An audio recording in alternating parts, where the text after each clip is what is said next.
Caribbean was the original melting pot of the world. Natives, Europeans, Africans, Asians, Middle Easterners have all intermingled to the point where, as Caribbean people, we all have mixed blood. The most dominant of our ancestral bloodlines, of course, is African.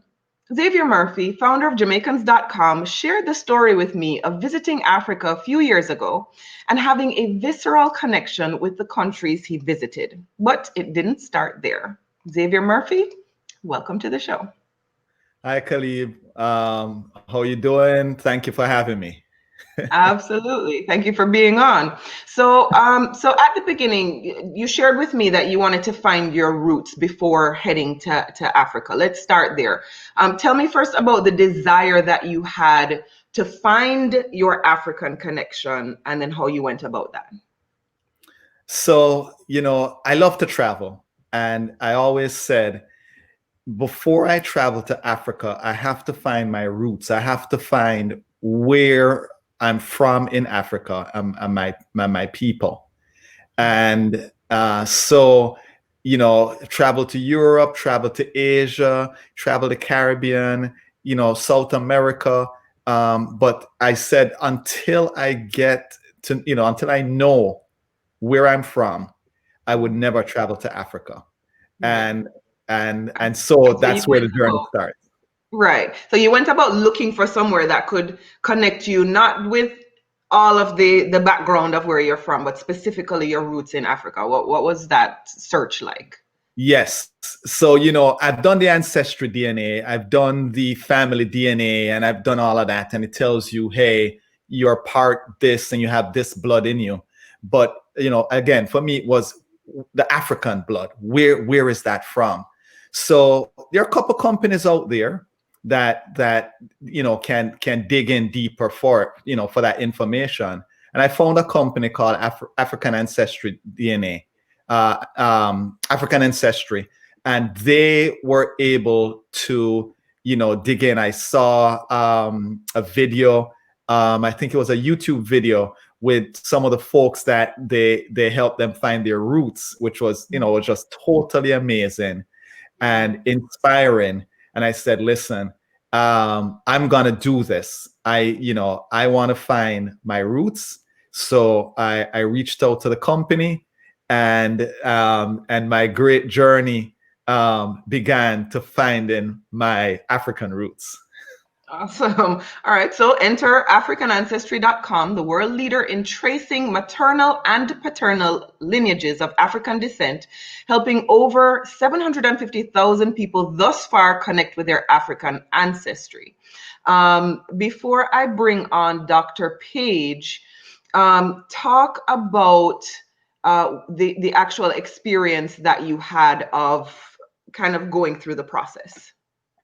So the process is very simple. It's very similar to the other ones with like ancestry and family DNA tree and so on.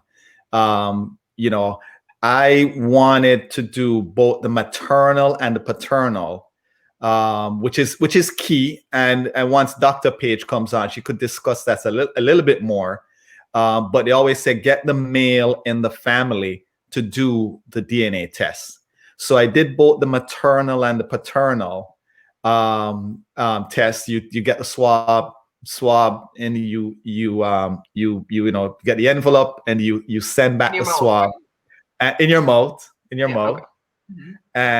And then you send that back to them, and then you wait, and your results was that the hardest part of the process? The way it wasn't really that hard, you were anxious, but it wasn't really that hard.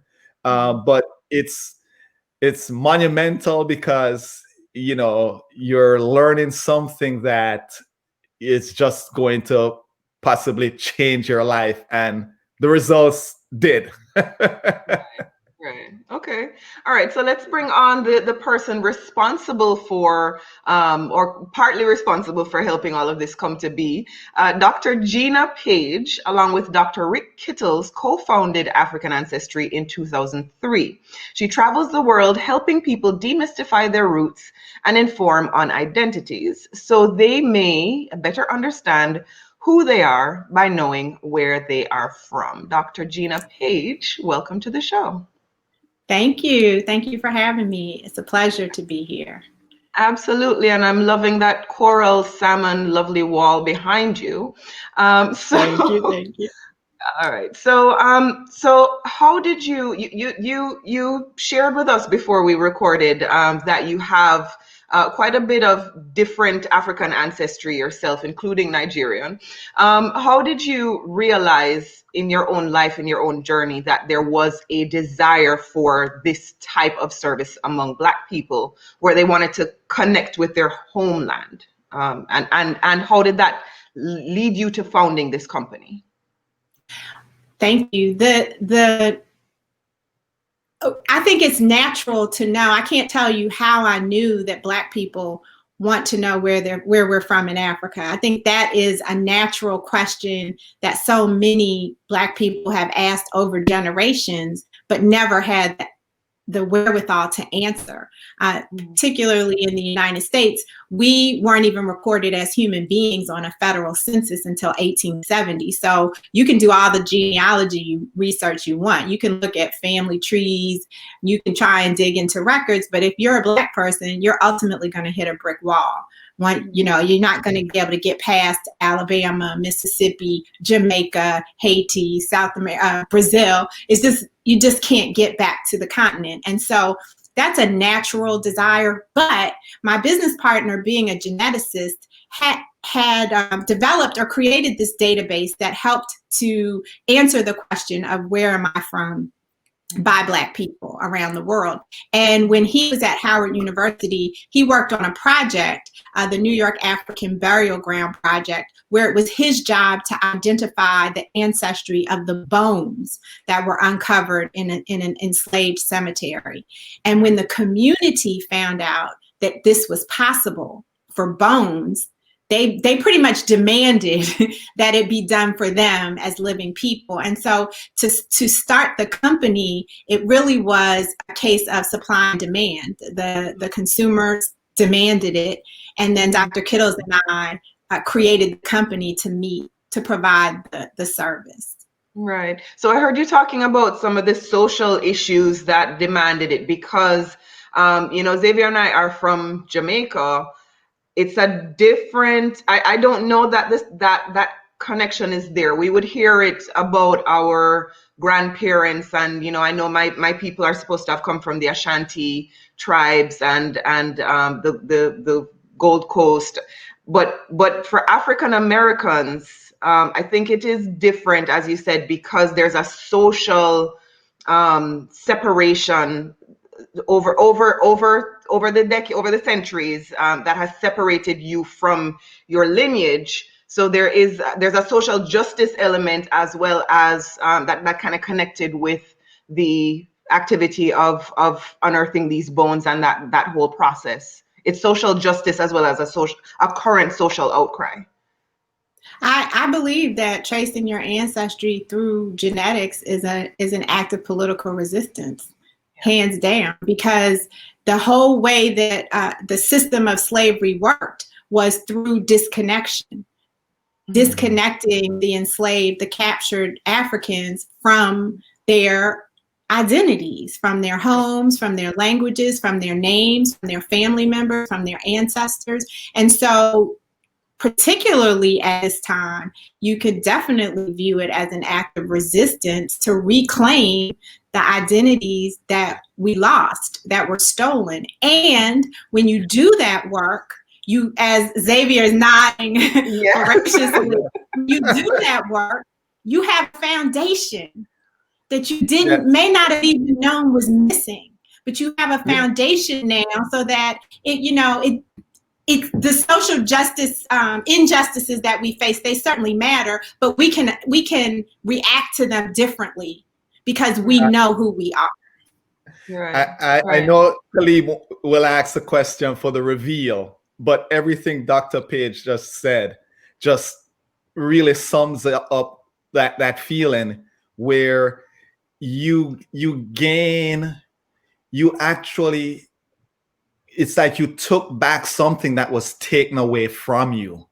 You're not getting it all back, but there's a part of you and a part of your family and a part of those ancestors that traveled and made it across that treacherous journey that you get back.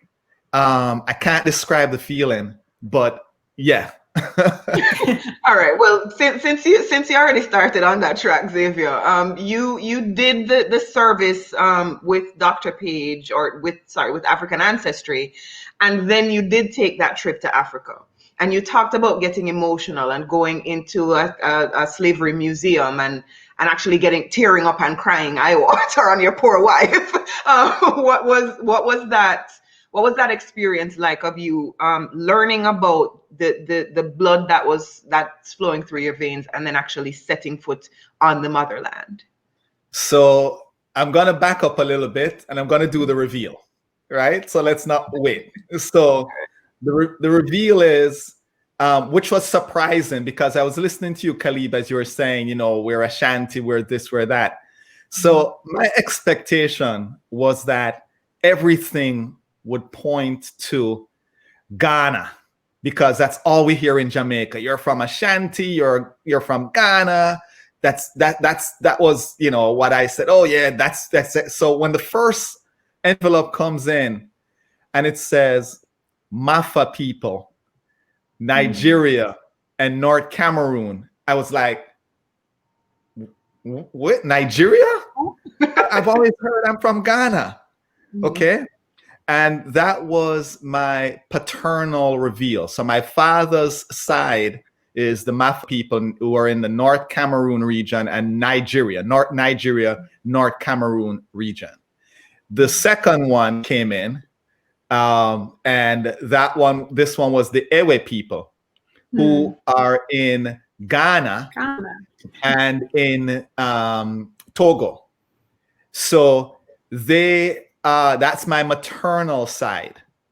I can imagine this just sent you on a deep dive of because these are tribes or names that I've never heard before. So I can imagine you were Googling away to find out who these people are. And knowing that first piece, just that gives you such an identity that I can't describe. Just knowing that I could say, my mom is Ewe, my father is Mafa, just that alone. So then I took the journey and I went to Nigeria first, and then I went to Ghana. Nigeria, you could see begin to see the characteristics, how people interact, and you're seeing for yourself, yeah, this is kind of, you see some of that Jamaican-ness. Yeah. Okay. And then, I visited Ghana, and in my visit to Ghana, again, now you start to see some of the attributes, the characteristics. And Ghana was more emotional for me than Nigeria, because I went to the slave castle, and I was fine in the beginning. I walked through, but you got to a point, and I remember I went to the point of no return. So it's a window that looks out to the sea.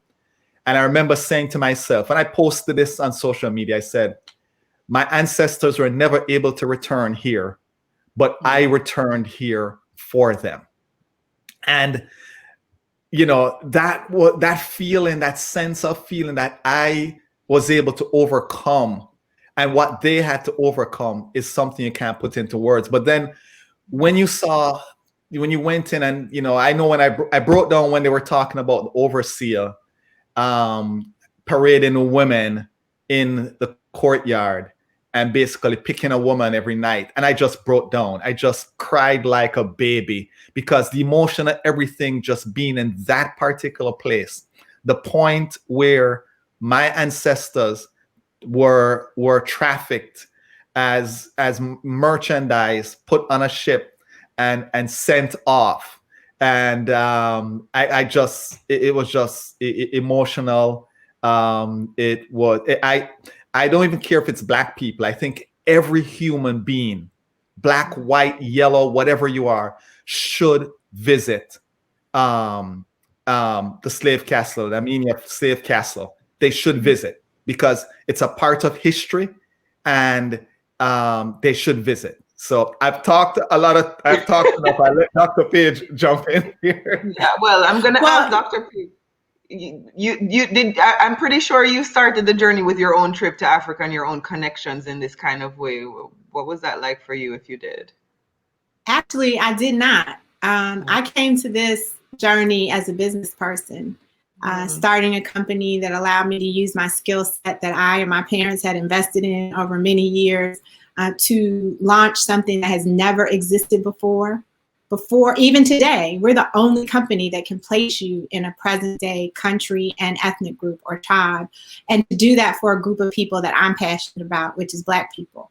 So that was how I came to it. But I do have a Ghana experience, quite like your experience, Xavier. We've gone to Ghana several times over the past couple of years and revealed people's ancestries there on the grounds of the slave dungeons. And when you talk about the crying, you breaking down. Well, every time I do a reveal, but particularly doing one at the door of what they call return. So we were on the other side of the door, going back in as a symbol of return. And I was with, I think it was 5 people that I was revealing. And for about a good 3 minutes, I just cried. I couldn't even talk. The energy and the sense of responsibility that I'm giving people information that they never thought they'd ever have, like you said, in this place at this moment, was quite overwhelming. But what I think it is I think it's the ancestors. I believe it's the ancestors rejoicing that we are getting this information and we are coming back. So I agree with you. It's an extremely powerful experience to, 1, find out where you're from, 2, travel to the place from which we were stolen, never to return, and then 3, to have both of those experiences wrapped up in one is something that you can't really describe, but that we'll never forget. I know you'll never forget that, just like I never will. No, I want to go. I could tell you this. It's a sense of peace that I can't describe. Yeah. It's a sense of peace that you hold no animosity towards anything. You're not forgetting it, but it's just a sense of peace that I've closed the loop. I've closed that loop. Now I need to let folks know you need to go on this journey because it's a very important journey in your life. And if I could add, that's just the beginning.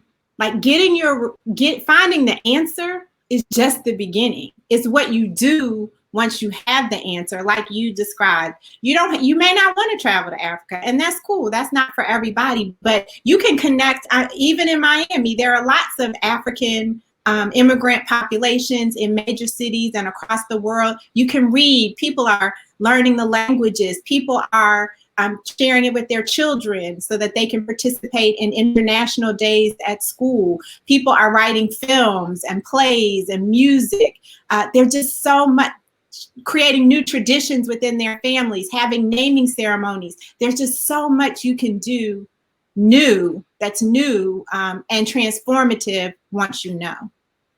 And then, so is that, you talked about a lot of other stuff other than simply visiting, and not that that's a simple thing, but do you facilitate any of that through your service at African Ancestry? Thank you for asking. We do facilitate connections at African Ancestry in a number of ways. So once you take the test, you become a family member. You're part of the family. You're just part of the family now. And we have an online community that's exclusive for African Ancestry family members. And in there, people are sharing all sorts of resources and information about the countries and the groups and other stuff too. We have a digital guide that we include with the results package, and so you can immediately, if you don't want to go to Google, I don't know how many people actually even look at the guide because they're immediately online doing Google, but we provide that kind of information. We also launched this year, although, due to the worldwide pandemic, we have not begun, African Ancestry family reunions. And those are specially curated birthright journeys where we're taking people home for a culturally immersive experience. So if you share ancestry with the Masi people in Burkina Faso, come with us to Burkina Faso. You share ancestry with the Mandinka in Senegal, come with us to Senegal. It's that kind of experience. And even if you don't, if you're part of the family, you can come, but you gotta be part of the family. So make sure you become part of the family. All right. Yeah. So I was gonna add that, and I know it's not a cheap trip for a lot of people, but being there and again with having that information handy when I get to a Nigeria and I was able to say Mafa to the folks I met there, it's a different connection. There you're actually know, oh, your people are this, and they are telling you about your traditions, about that culture, about how that it relates to you and your people. So again, I know everyone may not go to Africa, but if you can, I would say do it because of that particular connection. And then when you're talking to people on a different level, it's not just a surface conversation anymore. When you're able to identify your people, you're talking a lot deeper at that point when you're talking to a Nigerian, for me, or when I talk to someone from Ghana. Folks at my church who are from Ghana, when I say, listen, this is, no, it's a different level of conversation. Which, if I could add, I think is critically important, because just like here in the United States, we don't learn anything positive about Africa. Let's face it. It's poverty, it's corruption, it's a sickness. There's nothing positive. And that's intentional, right? But on the other side of the coin, they're not learning anything positive about us. They're getting blaxploitation images of who we are. Just, thugs and hoes and anything negative. When you do this work, it breaks down those barriers. It eliminates those stereotypes. There's a cross-cultural education, because I know that the experience of those of us who were taken from the continent is not taught to those of us who stayed. So they don't know what we experienced. So it's just, this is not just for you, I guess is what I'm trying to say. It's for your family, it's for your community, and it's for us as global citizens in the African diaspora. Yeah. And I'm going to plug Island Space Caribbean Museum right here, because we just opened the first Caribbean Heritage Museum in the US with that same type of mandate in mind. So check that out if you can as well. All right, so Dr. Paige, you have traced the roots of some pretty huge names, including Oprah Winfrey, John Legend, Chadwick Boseman, Spike Lee, Condoleezza Rice, and the King family, as in Martin Luther King family. And Xavier. And Xavier, yes, and Xavier Murphy of Jamaicans. Prime Minister of Jamaicans.com. So you said, I asked you earlier before we came on, is there a most powerful story that you had heard about someone reconnecting? And you said not necessarily a most powerful one, but there was one about a young person that touched you in a particular way. Can you talk about that? It did, and it's so funny because I was thinking maybe I'll share a different one, but I love this one. So there's a young boy, he's probably 10, 11 years old, who lives in Dallas, and he had been asking his mother, where are we from? Because he goes to a school that celebrates International Day, and every year they put a big world map up on the wall and encourage each student to put a pin in their country of ancestry. And for him, this was it was disheartening. It made him feel less connected because he couldn't put a pin in a country. Mm-hmm. He didn't want to put it in the United States. He knew he wasn't from the United States, but where in Africa? So his mom got him the test, and we did a big reveal. And to see the sense of pride on this little boy's face, he doesn't, at 10 or 11, I'm not sure that he could fully understand the magnitude and the depth of what this information held. But what he did understand is, I have a home, I have a place, I come from somewhere. And he just was beaming from ear to ear. And he said, we traced his ancestry to the Bubi people living on Bioko Island, which is off the coast of Equatorial Guinea, and then to the Tikar people living in the country of Cameroon. And so he said, now I can put 2 pins in the map. That's how invested he was in this identity. And so that has always stuck with me because he's so young, but he felt that disconnection in his own 11-year-old way. And he was persistent about finding a way to fill that void, and then was excited and prideful about what he learned for his family. Right. And so I imagine, with all of the, I don't even want to say accolades, because it's not about that. It's about that connection that people have found through your service. I imagine a lot of the way that people find you is through word of mouth, but how do people connect with you the easiest? Xavier found you on YouTube. Is it that community that you have created with the family that has now blossomed and spread out? How are people connecting with you typically? Well, I would say, of course, social media. Let me take a step back. We're a small company. We're a small Black-owned. We have reached 750,000 people, by the way. But okay, small company. Yeah. Exactly. But my point is that we're not doing television ads. Right. You're not going to hear radio campaigns with us advertising our service. So we do rely on grassroots ways of marketing to get the word out. Now that Facebook has become such a power, mind you, we've been in this game since 2003. Before the companies that Xavier used was African Ancestry. They weren't even around. And so now that Facebook plays such a major role in our everyday lives, right, we do Facebook advertising. So we're at AfricanAncestry.com. We're on Instagram as African Ancestry. We're on Twitter. We're on YouTube.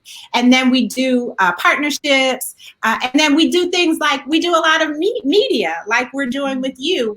That's how we really grew, was through public relations, through the media saying, this is important. At first it was novel. Now it's important. And we have to spread the word. So we would not be here today if it wasn't for shows like this and for websites like Jamaicans.com.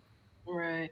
And kind of to as we close out, what is the consistent thread of emotion or the consistent resolve that you will hear from your clients after they have done the tests and taken whatever their next steps are? I'm going to say pride. I think a feeling of pride. 3 things: pride, place, and belonging.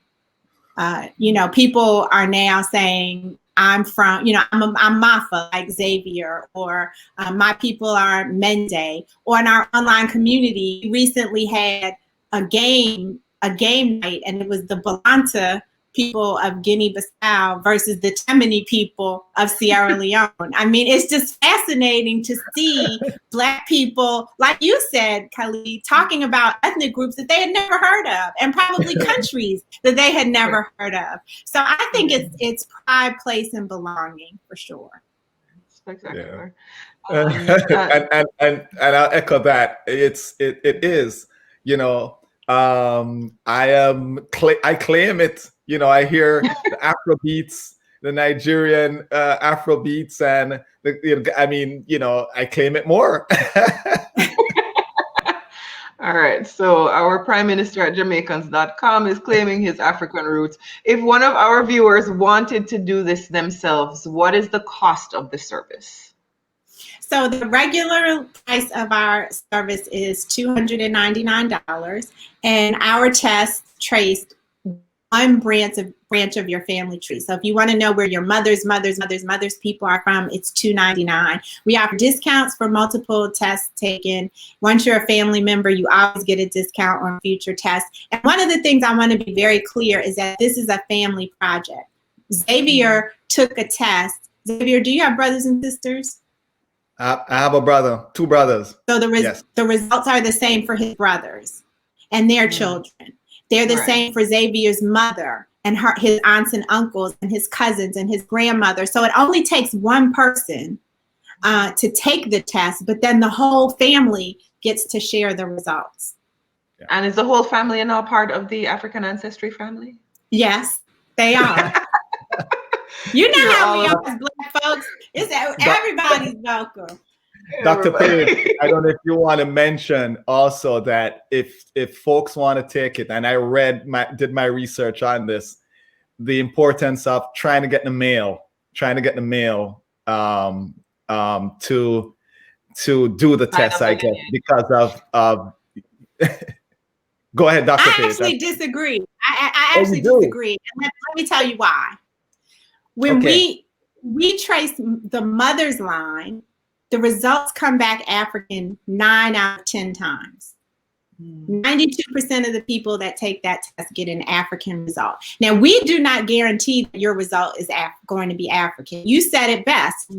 We have all kinds of mixing in our family trees. And when you only look at one branch, you never know what that branch is going to be. Okay? So if you take the maternal test, you have a 90% chance of getting an African result. If you take the paternal test, you only have a 65% chance of getting an African result. And a 35 to 40, if I'm gonna be honest, % chance of it being European. And that is expressly because of what you mentioned earlier, white men fathering sons with enslaved African women. We use the Y chromosome to determine paternal ancestry, and the Y chromosome is passed from father to son, father to son. So while you may look like Wesley Snipes, or you may look like Mariah Carey, it doesn't matter. There's still a 35% chance that that result's going to come back non-African. So I suggest, in the interest of my team's sanity, because when it doesn't come back African, we're frauds. We messed up the DNA. There are all sorts. History is never the reason. It's always African ancestry messed up. So, you take an African ancestry test because you want to know where in Africa you're from. You have the best chance starting with the maternal line. Okay. I'll add, not to get too complex, but if you want to know about your father's side, then have your father take the maternal test. So you're still getting information about your father's side. It's just about your grandmother's line instead. Okay. Okay. So thank you for clarifying that. Yes, and that you're gonna have everybody mad at me, Xavier. Don't. We gotta dispel those rumors right now. Yes, that, ladies and gentlemen, is what we call Black Girl Magic. And with that, we are gonna wrap it up. We invite you to visit AfricanAncestry.com. Find them on social media at African Ancestry, or on YouTube at African Ancestry DNA, Xavier Murphy, Prime Minister of Jamaicans.com, and Dr. Gina Paige of AfricanAncestry.com. Thank you so much for being on Island Origins Live. Thank you. All right. Thank you very much.